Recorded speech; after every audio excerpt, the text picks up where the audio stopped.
بسم اللہ الرحمن الرحیم۔ شروع کرتا ہوں اللہ کے پاک نام سے جو بہت بڑا مہربان نہایت رحم والا ہے۔ دوستو، بہنوں، بھائیوں، بزرگوں، ہم اپنی سیریل حیرت انگیز واقعات کی قسط نمبر 59 میں ہم آپ کو خوش آمدید کہتے ہیں۔ محترم ناظرین، ہر سال جیسے جیسے شعبان کا مہینہ قریب آتا ہے، بہت سی مسلم کمیونٹیز میں ایک خاص ماحول پھیل جاتا ہے۔ سڑکیں روشنیوں سے منور ہو جاتی، گھر مٹھائیوں اور روایتی کھانوں کی خوشبو سے بھر جاتے ہیں، اور مساجد نمازیوں کی بڑھتی تعداد کی گواہ ہیں۔ بہت سے لوگ نماز، قرآن کی تلاوت اور ذکر الہی میں رات گزارتے ہیں۔ اس رات کو عرف عام میں شب برات کے نام سے جانا جاتا ہے۔ ایک ایسی رات جو دنیا بھر کے کروڑوں مسلمانوں کے دلوں میں ایک خاص مقام رکھتی ہے۔ لیکن کیا ہم نے کبھی اپنے آپ سے یہ سوال کیا کہ اس رات کی اصل حقیقت کیا ہے؟ کیا شب برات کے ساتھ عام طور پر وابستہ ہر چیز کی تائید قرآن پاک اور سنت رسول سے ہوتی ہے؟ کیا واقعی اس رات لوگوں کی تقدیر کا فیصلہ ہوتا ہے؟ کیا آتش بازی، جشن اور ثقافتی رسوم اللہ تعالیٰ سے ہماری قربت میں اضافہ کرتے ہیں، یا بعض روایت نے اس مبارک موقع کی حقیقی مقصد پر پردہ ڈال دیا ہے؟ آج کی ہم اس اپنی قسط میں ہم مستند اسلامی تعلیمات کی روشنی میں شب برات کی حقیقت کا جائزہ لیں گے اور آپ کے سامنے بیان کریں گے۔ ہم حقائق کو غلط فہموں سے الگ کریں گے اور سمجھیں گے کہ ایک مومن کو اس رات سے حقیقی معنوں میں کس طرح فائدہ اٹھانا چاہیے۔ شروع کرنے کے لیے آئیے نام کو ہی سمجھیں۔ عربی میں اس رات کو لیلۃ النصف من شعبان کہا جاتا ہے، جس کا مطلب ہے نصف شعبان کی رات۔ فارسی اور اردو بولنے والے معاشروں میں یہ شب برات کے نام سے مشہور ہوئی۔ لفظ شب کا مطلب رات ہے، جبکہ برات کو اکثر آزادی، نجات یا نجات کے طور پر سمجھا جاتا ہے، کیونکہ بہت سے لوگوں کا عقیدہ ہے کہ اس رات گناہگاروں کو بخشش اور نجات ملتی ہے، اس لیے اسے شب برات کہا جاتا ہے۔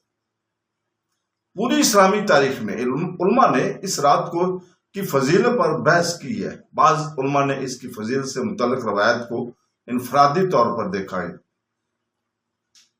اور ضعیف سمجھتے ہیں، تاہم بہت سے علماء حدیث نے تمام روایت کا اجتماعی مطالعہ کیا اور یہ نتیجہ اخذ کیا کہ شب قدر کے ایک خاص فضیلت ہے۔ ان علماء میں مشہور محدثین بھی ہیں جنہوں نے شعبان کی نصف شب کی برکات سے متعلق بعض روایت کو قبول کیا۔ سنن ابن ماجہ میں ہے، سب سے زیادہ نقل کی جانے والی روایتوں میں سے ایک ہے۔ اس روایت کے مطابق رسول پاک صلی اللہ علیہ وسلم نے فرمایا کہ شعبان کی 15ویں رات اللہ تعالیٰ اپنے مخلوق پر نظر فرماتا ہے اور اپنی بہت سی بندوں کی مغفرت فرما دیتا ہے۔ ذرا تصور کریں، اللہ تعالیٰ کی رحمت بے شمار مومنوں پر برس رہی ہے۔ معافی، توبہ اور روحانی تجدید کا کتنا ناقابل یقین موقع ہے۔ حالانکہ حدیث اس پر ختم نہیں ہوتی، اس میں ایک اہم تنبیہ ہے جسے ہر مسلمان کو سنجیدگی سے لینا چاہیے۔ رسول پاک صلی اللہ علیہ وسلم نے فرمایا کہ بعض لوگوں سے معافی روک دی جاتی ہے۔ ان میں وہ شخص بھی ہے جو اللہ تعالیٰ کے ساتھ کسی کو شریک ٹھہراتے ہیں، اور وہ شخص جس کے دل میں مسلمانوں کے ساتھ بغض اور عداوت بھری ہوئی ہے۔ حدیث کا یہ حصہ ہمیں روکے اور گہرائی سے غور کرنے پر مجبور کرتا ہے۔ ایک شخص پوری رات عبادت میں گزار سکتا ہے، وہ قرآن پاک کی تلاوت کر سکتا ہے، دعا کر سکتا ہے اور عبادت میں آنسو بہا سکتا ہے، پھر بھی اگر اس کا دل بغض، حسد اور دوسروں کے لیے دشمنی سے بھرا ہوا ہو تو وہ اس رات کی برکات سے اپنے آپ کو محروم کر سکتا ہے۔ اس سے ہمیں یہ سبق ملتا ہے کہ اسلام نہ صرف ظاہری عبادت کو بلکہ دل کی پاکیزگی کو بھی بہت اہمیت دیتا ہے۔ بدقسمتی سے وقت گزرے کے ساتھ ساتھ شب برات سے بہت سی غلط فہمیاں وابستہ ہو گئی ہیں۔ ایک عام عقیدہ یہ ہے کہ آنے والے سال کے لیے لوگوں کی تقدیریں اسی رات لکھی جاتی ہیں۔ بہت سے لوگوں کا خیال ہے کہ زندگی، موت، مال اور روزی کے فیصلے شعبان کی 15ویں رات میں ہی ہو جاتے ہیں۔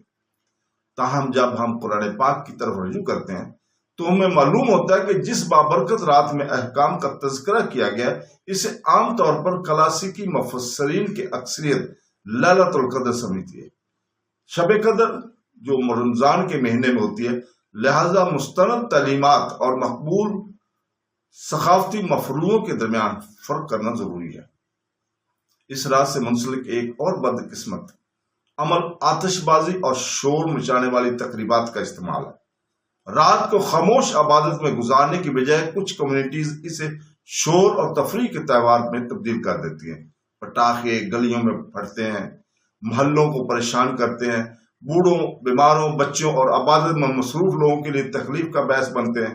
اس طرح کی اعمال عاجزی، توبہ اور غور و فکر کے اس جذبے سے مستعدم ہے جو اللہ تعالیٰ کی رحمت کے اصول کے لیے وقف کردہ رات کی خصوصیت رکھتی ہے۔ ایک اور عام عقیدہ یہ ہے کہ اس رات مرحوم کے رشتہ داروں کی روحیں اپنے گھروں کو لوٹ جاتی ہیں۔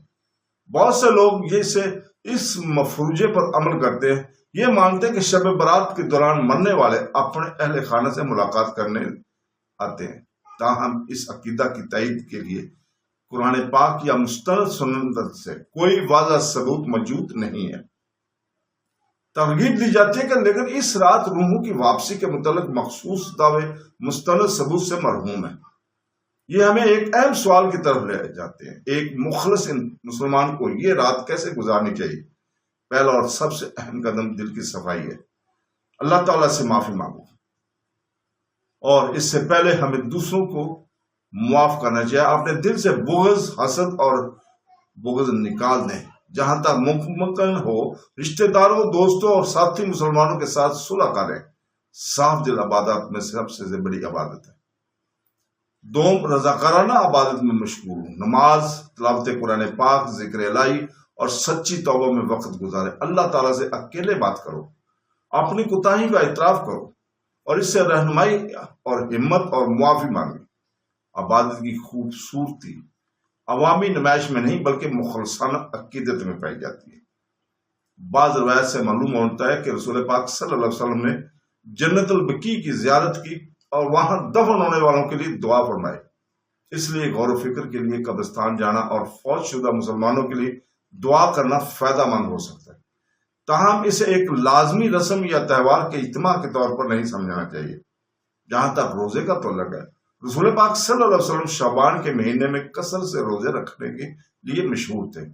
اگرچہ شب برات کے بعد کے دن کے لیے خاص طور پر فرض روزہ رکھنے کا کوئی مستند ثبوت موجود نہیں ہے، لیکن شعبان کی عام سنت کے حصے کے طور پر روزہ رکھنا ثواب کا کام ہو سکتا ہے۔